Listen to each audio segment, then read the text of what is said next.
Hello everyone, welcome to back my channel. I hope everyone is having a wonderful day.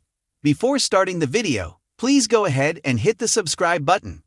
At the hospital, Gio insists to Dante that he had no idea that Rocco was at the party, and when he found him, he was already in bad shape. He just assumed sleep and water would do the trick.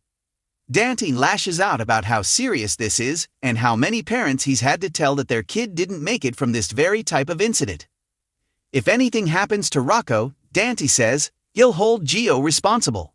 Lois steps in and says that she knows Dante is terrified, but Gio did what he thought was right in the moment. The youngster explains that he's had friends who have gotten drunk before, and he took care of them. Cody insists that Gio was looking after Rocco when he found them. Cody even admits that he initially didn't clue in to Rocco's breathing, which only fuels Dante's anger.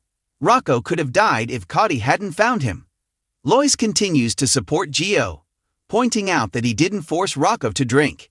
Thankfully, or not, that's when the doctor comes out with an update, interrupting them. Dante and Lulu are allowed to see their son. Dr. Park says that they pumped his stomach and Rocco will be fine. However, his blood alcohol was at a critical level, and Cody, noticing his breathing, saved his life. Rocco could have ended up in a coma or worse. Dante thanks the doctor, who gives them time with their son. Lulu cries that they got so lucky. Rocco finally stirs awake and says he is sorry he let his parents down. Dante replies that they are just relieved he's okay. Dante asks what he remembers, and he recounts playing a drinking game with some guys. The next thing he knew, he was in the boathouse with Danny and Gio. Lulu tells Rocco to rest, and they'll talk more later. In the waiting room, Gio gets a call from Danny at the boathouse. Danny asks where they are, and Gio fills him in on Rocco's condition and that they are at the hospital. Danny feels terrible. Carly listens in and eventually asks to speak to Danny. She tells him that Rocco will be okay and that she is on her way to him. Lois embraces Gio and says that what Dante told wasn't right, he's just angry. She tells Gio that he is a good kid. He notes that Dante doesn't think so. In Rocco's room, Dante leaves Lulu with their son and steps out into the hall. Rocco thinks his dad is mad at him, but Lulu explains that he is scared, and his Dante is relieved he's all right. Dante tells Gio, Lois and Cody that Rocco will be okay, and that it is nothing short of a miracle that he's alive. He asks to speak with Gio in private, and Lois tags along. Meanwhile, Cody drops in to see Lulu and Rocco and brings a silly stuffed dog, which was all that was left in the gift shop. Lulu asks how Dante is doing.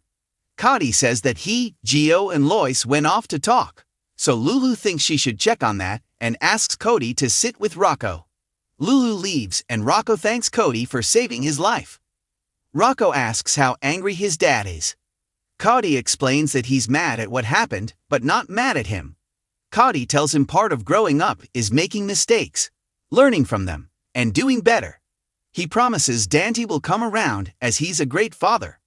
Elsewhere, Dante wants answers from Gio and asks if he took Rocco to the party. Gio insists that he didn't. He said as he was at the party with Joss and Emma, and Danny came to him about Rocco, which was the first he knew about them being there and drinking. He helped get them home. Dante says giving alcohol to a minor is a crime, and he could arrest him. Gio swears he never gave them any alcohol, and he didn't see them drink. Dante asks how he knows Gio's not lying. Lois blurts out that Gio doesn't lie, and Dante blasts her for covering for the boy. Lulu appears in the background, and Dante yells at Gio that he spent his whole life letting other people make decisions for him. But he's an adult now.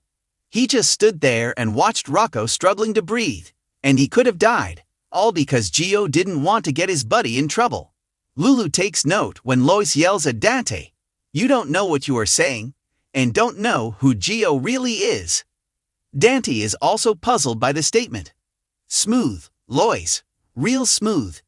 In an exam room, Brad is willing to tell Drew everything about who drugged him. For a price.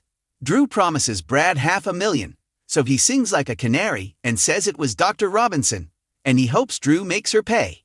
Brad tells Drew that he doesn't know why Portia drugged him, but she made him pull all of his medical records and get her the ketamine. Unfortunately, Portia made sure there was no evidence and set him up to look guilty. Brad assumes that the sleazebag is going to go after Portia, but Drew is thinking strategically about the situation. He offers to double the money he promised Brad and get it to him in the morning. But the lab tech has to do one more thing for him.